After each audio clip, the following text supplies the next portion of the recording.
এদিকে লালমনিরহাটে তিস্তার পানি একটু বাড়লেই শুরু হয় নদীপাড়ের মানুষের দুশ্চিন্তা, রাত কাটে নির্ঘুম।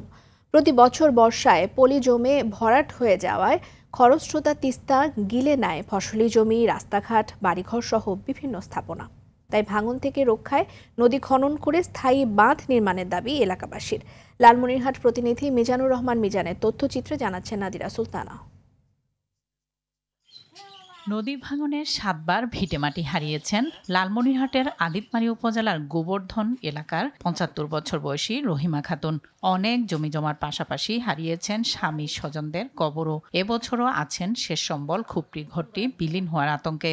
কিছু নাই বাবা, এখন আসি এটি কোনা কানটা চড়িয়েছি এখন কালি পাতি গিয়ে নিজের জমি দল করে বাবা, মানুষের জমিন বাবা, আর করে নদী তো অনেক সম্পূর্ণ নদী।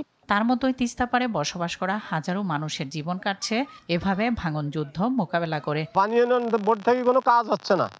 এখন ওই যে কয়টা বস্তা দেয় ওটা ফেলাইতে ওটা গাইড। সরকার বলে যে নদী খনন করে দেব, দেয় না। কয়েকটা বস্তা ফেলায় দেয় পানি উন্নয়ন বোর্ড, আবার কিছুদিন পর নদীর বস্তা নদী নিয়ে যায়। আমার মসজিদ একটা আছে, সেই মসজিদটাও ভাঙি যাইতেছে।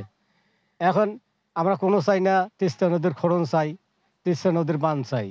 ৫ উপজেলার তিস্তা নদীর ভাঙন স্থায়ীভাবে রোধ করতে দীর্ঘমেয়াদী পরিকল্পনার কথা জানান এই কর্মকর্তা। ৫ জেলার একটি প্রকল্প ইতিমধ্যে ডিপিপি আমরা ঊর্ধ্বতন দপ্তরে প্রেরণ করেছি।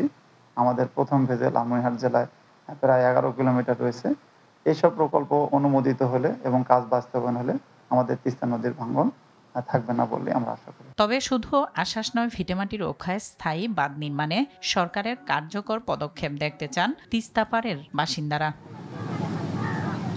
নাদিরা সুলতানা, RTV।